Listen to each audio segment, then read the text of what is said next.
Assalamualaikum warahmatullahi wabarakatuh. Waalaikumsalam warahmatullahi wabarakatuh. Selamat pagi Bapak. Selamat pagi. Semoga Bapak selalu sehat dalam lindungan Allah Subhanahu wa taala.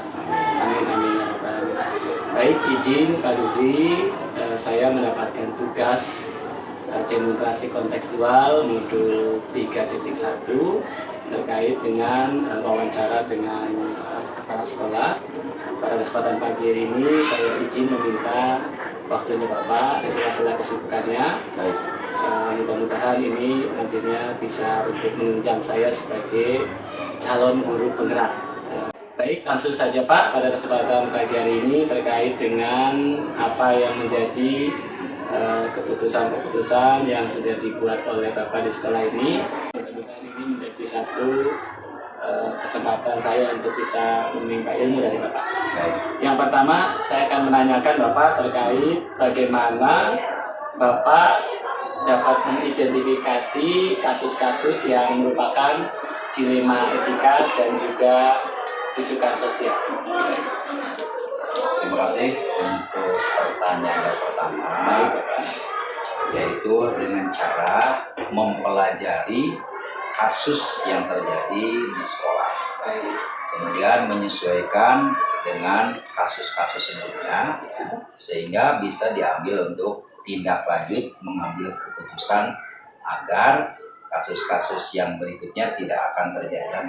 Baik, seperti itu salah satu decision maker yang tepat Pak ya. Oke.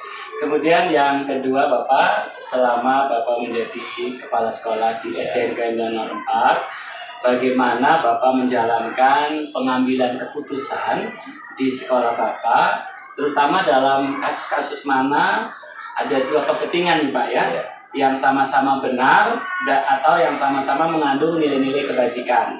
Ini bagaimana Pak Bapak dalam menjalankan atau mengambil keputusan yang tepat?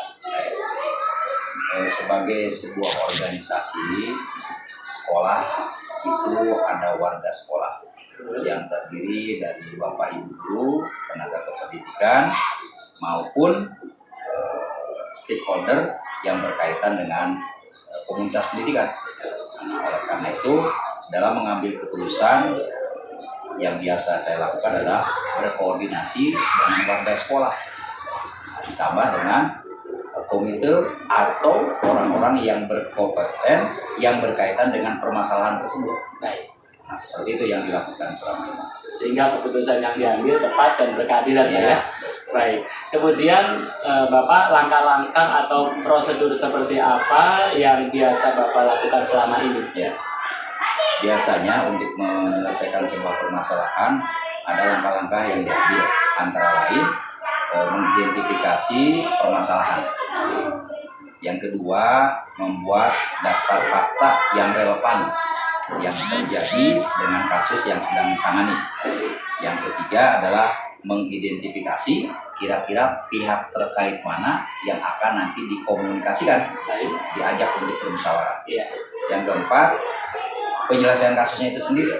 Bagaimana kasus dari sekian banyak di sebuah lingkungan organisasi, kemudian menentukan prioritas skala atau skala prioritas, kemudian diambil yang paling penting sekali, kemudian diambil sikap dari hasil keputusan tersebut dengan cara bermusyawarah dengan keluarga besar, tenaga kependidikan, pendidik, dan orang-orang yang berkompeten yang terkait dengan permasalahan tersebut. Baik, dengan yang bidangnya ya Pak ya, yang ahli dengan bidangnya, sehingga langkah-langkah yang diambil oleh Bapak tepat dan relevan dengan keadaan yang ada gitu Pak ya. Baik, selanjutnya Bapak untuk terkait dengan hal-hal apa saja yang selama ini Bapak anggap efektif nih dalam mengambil keputusan terkait dengan kasus-kasus yang berkaitan dengan dilema etika.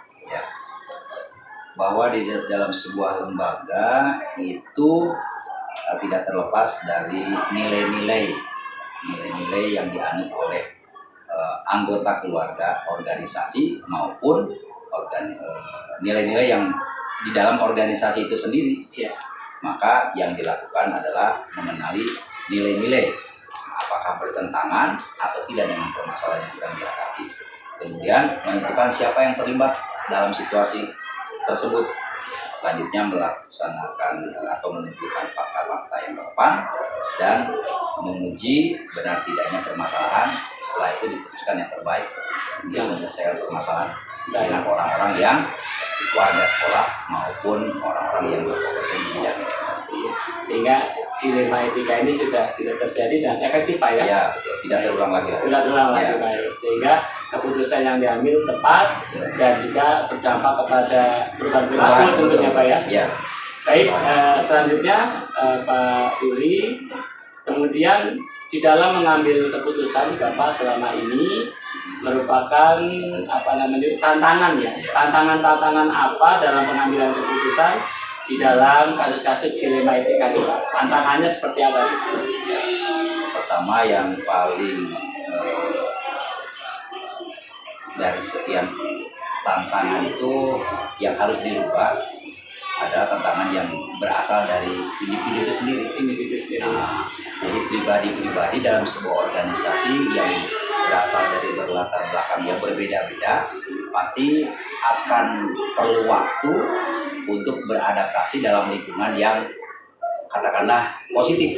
Nah, jadi itulah salah satu tantangan yang paling urgent ketika kita membina sebuah organisasi dalam kaitannya dengan kasus dilema etika, maka pembinaan kepribadian ya harus betul-betul dinomorsatukan. Itu yang paling urgent dari sekian permasalahan. Karena pribadi yang sudah baik akan berdampak positif terhadap organisasi itu sendiri. Baik. Berarti mau tidak mau tantangan itu harus dihadapi ya Pak ya, supaya nanti tadi ya di dalam diri itu terjadi perubahan perilaku dan berdampak kepada suatu organisasi itu sendiri Pak ya. Baik, kemudian selanjutnya nih Pak, di dalam pengambilan keputusan tentunya Bapak punya katakanlah ya Pak ya, atau agenda-agenda tertentu dalam sebuah penyelesaian kasus dilema etika. Nah, apakah Bapak langsung menyelesaikan di tempat atau memiliki sebuah agenda atau jadwal untuk menyelesaikannya? Dalam bentuk atau prosedur seperti apa yang Bapak jalankan biasanya seperti apa Pak? Yang biasa dilaksanakan secara implisit tidak ditentukan programnya gitu ya, tapi sesuai dengan permasalahan yang terjadi dan itu bisa diidentifikasi apakah masalah ini bisa dikategorikan urgen maupun tidak urgen. Maka ketika sampai kepada permasalahan yang paling urgen, itulah yang harus segera dikomunikasikan, dikoordinasikan dengan warga sekolah dan orang-orang berkompeten untuk segera diselesaikan dengan cara musyawarah.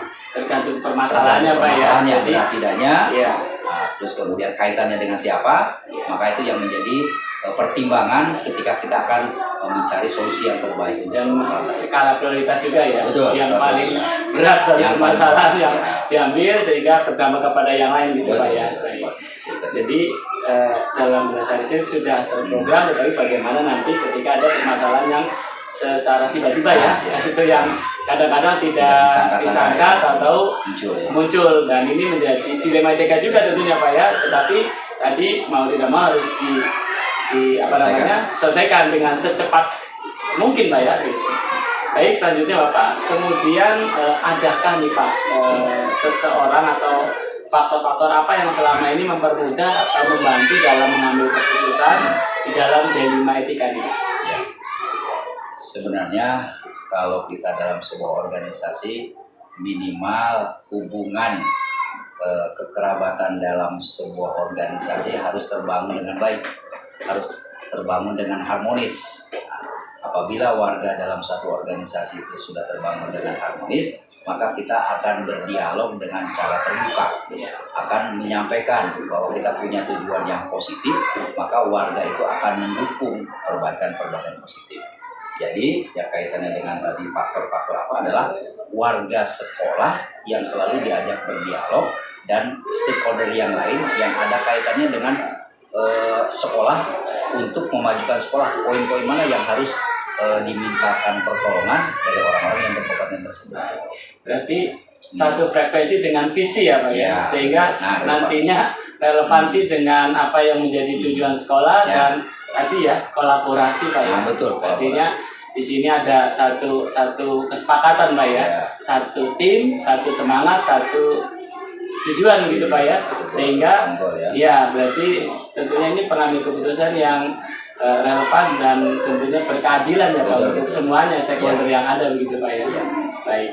Baik Bapak, untuk selanjutnya nih Pak, dari pengalaman Bapak selama menjadi kepala sekolah, tentunya apa yang telah disampaikan, baik itu dengan organisasi, baik itu dengan masyarakat, baik itu dengan stakeholder yang ada, pembelajaran apa nih Pak yang Bapak dapatkan atau Bapak petik dari pengalaman Bapak di dalam mengambil keputusan berkaitan dengan dilema etika Pak?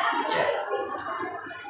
Bahwa yang tadi disampaikan di poin 7 itu, Ya. atau pertanyaan nomor 7 itu ada kaitannya dengan nomor 8 ini. Baik. Jadi jalan yang paling baik adalah membangun supaya dilema etika itu dapat terminimalisir permasalahannya, yaitu kita harus menjalin hubungan yang harmonis melalui dibangunnya komunikasi yang baik, koordinasi dengan anggota keluarga kita dan orang-orang yang berkompeten di bidangnya, kemudian diselesaikan dengan jalan musyawarah untuk mufakat, agar permasalahan-permasalahan yang betul-betul mengganggu organisasi kita dapat terselesaikan, minimal meminimalisir permasalahan yang muncul sehingga mencoreng nama baik organisasi itu sendiri. Sehingga dilema etika itu tidak terjadi ya, karena tadi sudah ada satu konsep diri tentunya Pak ya, bahwa minimal itu Pak ya, sehingga di dalam pengambil keputusan jauh lebih cepat dan lebih mudah Pak ya gitu. Baik Bapak, terima kasih. Mudah-mudahan apa yang tadi sudah saya lakukan wawancara dengan Bapak ini nantinya dapat menjadi manfaat untuk orang banyak. Baik. Sekali lagi saya terima kasih kepada Bapak atas waktu dan kesempatannya. Doa dan apa semoga Bapak selalu sehat. Amin. Dalam nama Allah SWT dan sukses selalu. Amin. Tentunya di dalam menjalankan aktivitasnya sebagai decision maker Pak ya, Ya. di dalam mengambil keputusan sebagai kepala sekolah. Sekali lagi Bapak terima kasih. Sama-sama juga Bapak, terima kasih juga atas kesempatan pada hari ini untuk diwawancarai. Bapak berharap apa yang menjadi program yang sedang dilaksanakan oleh Bapak Eno senantiasa diberikan kemudahan dan kelancaran, sehingga nanti berdampak terhadap lembaga kita menjadi semakin banyak teman-teman yang berCW luas diaplikasikan dalam kegiatan pembelajaran di kelas secara keseluruhan. Assalamualaikum warahmatullahi wabarakatuh. Waalaikumsalam warahmatullahi wabarakatuh. Selamat siang Bapak, apa kabar? Sehat, baik, alhamdulillah. Ya, alhamdulillah sehat Pak ya. Sehat. Ya, Pak Casmudi. Ya, sehat. Baik, perkenalkan Bapak, saya Pak Ino Ya. dari calon guru penggerak angkatan 8.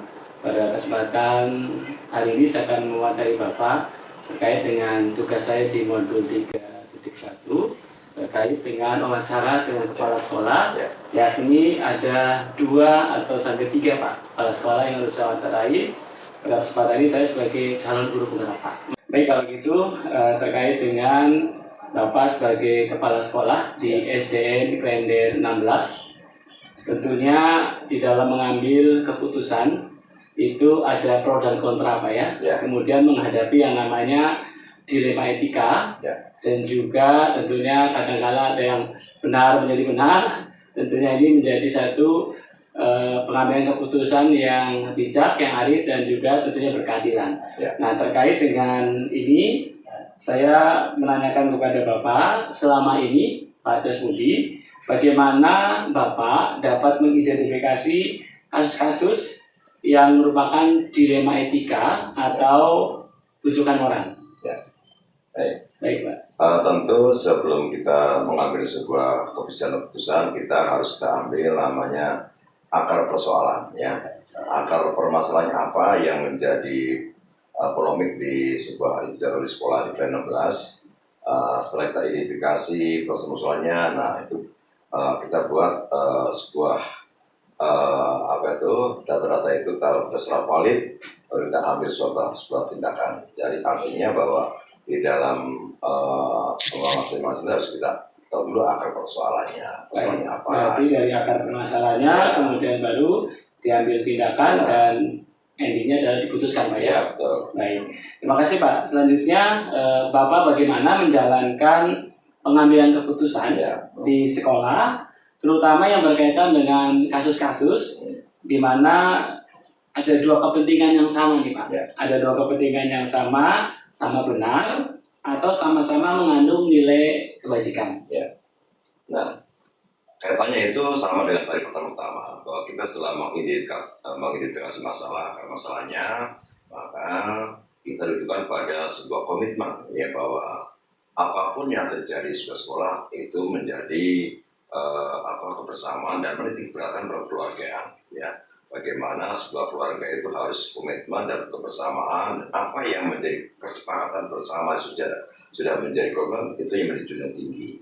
Siapapun yang melanggar komitmen harus sadar bahwa itu berarti melanggar. Nah ini yang harus terus didorakan menjadi kesadaran individu sehingga tak ada akar persoalan yang kira menyimpang, mereka dengan sadar sendiri bahwa ya ini kita sudah bangun komitmen bersama. Komitmen bersama dan tentunya kembali ke asas kekeluargaan. Betul.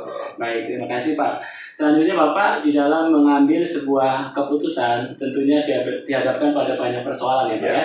Nah, bagaimana langkah-langkah atau prosedur seperti apa yang biasanya Bapak lakukan selama ini? Ya, prosedurnya adalah bahwa setiap diri seorang atau seorang guru itu adalah butuh sebuah pengakuan atau sebuah apresiasi bahwa setiap orang ingin dihargai. Nah, itulah yang harus kita ambil seorang pimpinan, jangan sampai kita menghadapi persoalan mitra di hadapan umum, ya tidak boleh, itu harus individu. Sehingga tak kalau ada mitra yang atau kolega kita bermasalah atau kita panggil secara individu, kita buatkan dialog, kita komunikasi yang intens, sehingga yang tadi awal bahwa kita menjadi keluarga besar, di mana pasti dari sekian banyak guru ada hal yang tidak sama persepsinya. Ini yang perlu kita luruskan dan kita keluarga komunikasi yang baik. Itu yang harus kita terapkan. Dan di situ poin value-nya adalah memanusiakan manusia. Manusia menghargai. Menghargai ya, karena ada pengakuan di sini. Betul. Kalau di dalam guru penggerak yang saya pelajari ini Pak, ini cara penyelesaiannya adalah dengan segitiga restitusi. Betul. Ya, ini yang berkaitan dengan permasalahan-permasalahan. Baik Bapak, selanjutnya hal-hal apa saja nih yang selama ini Bapak anggap efektif di dalam mengambil keputusan, tentunya yang dihadapkan dengan dilema etika Pak. Dalam keputusan untuk efektif, itu memang kita sudah diawali ya bahwa kita sudah berkomitmen bahwa kita mendepankan sebuah komunikasi, tidak menghakimi, tapi ada sebuah kekeluargaan bahwa sendiri orang manusia tidak ada sumber pasti ada kelemahan ya. Nah ini harus kita sadarkan sehingga paling efektif adalah komunikasi intens bahwa itulah mitra, itulah keluarga. Insya Allah apapun yang dilakukan dengan itu akan tumbuh dengan kesadaran sendiri dengan tanpa dia kecewa dan sebagainya hubungan secara komunikasi dan keluarga intens itu harus kita galakkan ya sebagai sebuah kebersamaan. Jadi poinnya adalah bagaimana menjalin suatu komunikasi Pak ya, yang tentunya dikolaborasikan Pak ya. Baik. Kemudian Pak Jasmudi, hal-hal apa saja yang selama ini merupakan di dalam mengambil satu keputusan ini tantangan Pak, ada challenge ya, atau dalam mengambil keputusan yang tentunya dihadapkan pada dilema etika. Ya baik. Tantangannya ini apa? Tantangan yang kita hadapi tentu bahwa semua mitra atau guru yang ada itu kadang belum menyadari atau belum tentang sebuah ketentuan yang harus dia patuhi ya, sehingga itulah tantangan keseluruhan ini bagaimana menyadarkan bahwa harus kembali pada aturan-aturan yang sudah ditetapkan bersama, komitmen ya udah bersama itu harus kita patuhi. Nah ini yang terkadang ada ego dan sebagainya yang menimbulkan sebuah kekeliruan atau dilema etika ya. Nah ini tetap harus kita luruskan. Kita kembali pada kesepakatan bersama, komitmen yang sudah kita bangun bersama harus junjung tinggi. Apapun alasannya kita lebih mendapatkan kepentingan bersama, kepentingan institusi ya. komitmen yang kita bangun kita laksanakan. Baik. Nah, jika ada yang kita sadarkan bahwa ini adalah untuk kepentingan kita semua. Gitu. Dan ini yang menjadi tantangan ya. Tantangan. Tentunya dikaitkan dengan visi dan misi sekolah juga ya, karena endingnya adalah ini Pak Jasmudi ya, satu tim, satu semangat dan satu tujuan akhirnya ya gitu. Iya. Baik. Nah, terkait dengan tadi Pak tata kala ya atau di dalam pengambilan keputusan, apakah Bapak memiliki sebuah agenda ya atau jadwal atau tata kala tertentu di dalam sebuah penyelesaian kasus dilema etika? Kemudian apakah Bapak langsung menyelesaikan di tempat atau memilih sebuah jadwal atau agenda lain untuk menyelesaikannya dalam bentuk atau prosedur seperti apa yang Bapak akan jalankan? Oke. Katakanlah ada benturan-benturan satu sama lain yang lebih dari satu orang, maka masing-masing orang itu harus kita panggil ya untuk melihat persoalan apa yang dihadapi, apa problemnya. Secara individu kita sudah buat jadwal. Oh si A katanya jadwal hari ini ya kita ketemu tentang persoalan apa yang dihadapi berdua. Oh udah. Nah besok kita jadwal kembali. Yang satu, yang B. Setelah kita sudah mengorek dari kedua belah pihak itu, kita satukan. Nah, kenapa? Kita tahu akar persoalannya mungkin misinformation dan sebagainya. Nah ini yang perlu kita dudukkan bersama.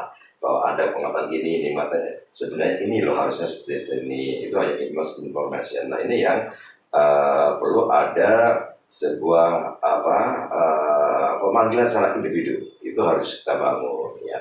Setelah itu baru kita pertemukan bahwa persoalannya Anda terjadi itu sebenarnya hanya miskomunikasi saja, miskomunikasi ya. Aja. Nah, karena sudah terjadwal dan sudah alurnya sudah jelas. Gitu, nah, sehingga dengan demikian mereka mau saling memahami, hanya bersatu kembali. Baik, sehingga berdampak kepada satu integritas Pak ya. Iya, artinya terhadap tim itu menjadi satu kesepakatan bahwa satunya kata dan perbuatan harus sejalan ya. Sehingga ini menjadi satu keadilan bersama ya. Baik. Selanjutnya adakah nih Pak Jasmudi ya seseorang atau katakanlah faktor-faktor apa yang selama ini mempermudah atau membantu Bapak di dalam pengambilan keputusan yang tentunya dalam kasus-kasus dilema etika? Ya, baik.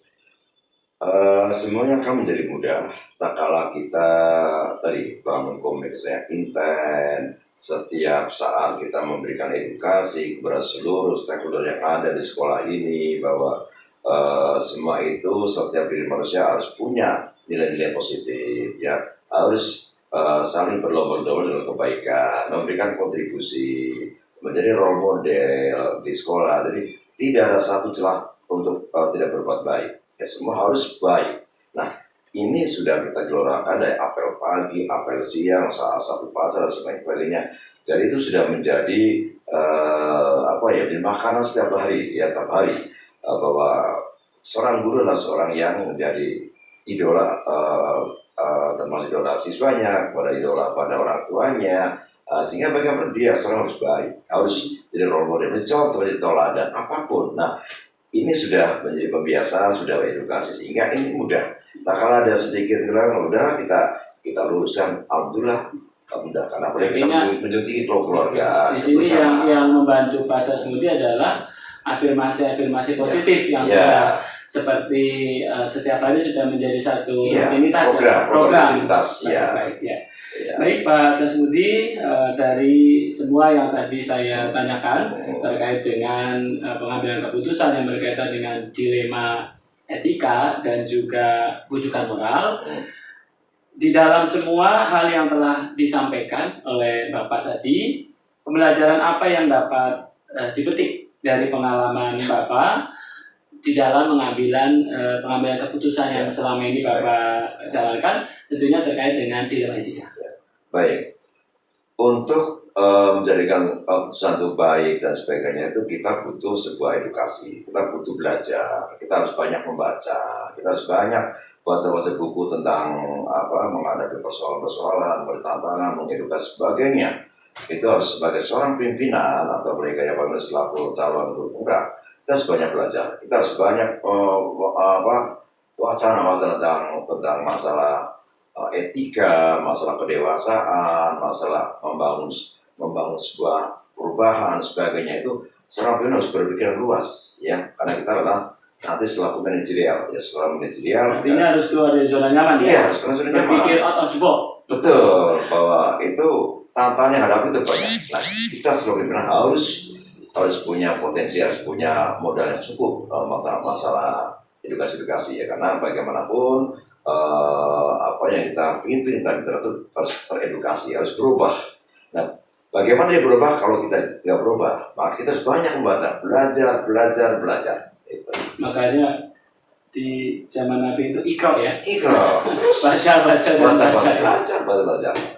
Baik Pak Jasmudi, alhamdulillah sudah saya resume nih Pak ya, terkait dengan apa yang menjadi wawancara saya, Pak Ino, calon guru penggerak angkatan 8 dari Provinsi DKI Jakarta. Tentunya untuk memenuhi tugas demonstrasi kontekstual, dalam hal ini adalah berkaitan dengan tugas-tugas saya sebagai calon guru penggerak. Sekali lagi Pak Jasmudi, mungkin terima kasih. itu boleh tambahin ya, sama ada Pak Peno, bahwa jadi pemimpin itu adalah seni. Nah ini, jadi seorang pemimpin itu tak kalah itu manajemen seni itu semua berjalan dengan enak, nyaman, ya, ikhlas, senang, mengedukasi dan sebagainya. Bapak pemimpin dulu dan sekarang berbeda. Sekarang lebih pada hati ke hati, membangun perubahan. Maka selaku nanti pemimpin berat harus banyak belajar, banyak membaca, banyak untuk mengedukasi teman-teman mitra kita, sehingga kalau sudah teredukasi, wah enak banget. Semua berjalan dengan nyaman ya. Sekolah menjadikan surga, sekolah menjadi rumah kedua bagi mereka. Baik. Ya. Baik, terima kasih Ya. Pak Jasmudi pesannya terkait dengan apa yang sudah sampaikan. Mudah-mudahan saya bisa terus menimba ilmu ya. Ini Pak Jasmudi, tentunya saya terima kasih banyak atas kesempatan waktu Bapak meluangkan waktunya sehingga saya bisa mewawancari Bapak dengan lancar. Terima kasih ya untuk masukan dan pesannya. Baik, terima kasih Pak Jasmudi. Mudah-mudahan nantinya bisa terus menjadikan Bapak sukses, sehat selalu, dan tentunya mudah-mudahan kita semua selalu sehat dalam lindungan Allah Subhanahu wa Ta'ala. Terima kasih Pak. Assalamualaikum warahmatullahi wabarakatuh. Waalaikumsalam warahmatullahi wabarakatuh. Terima kasih.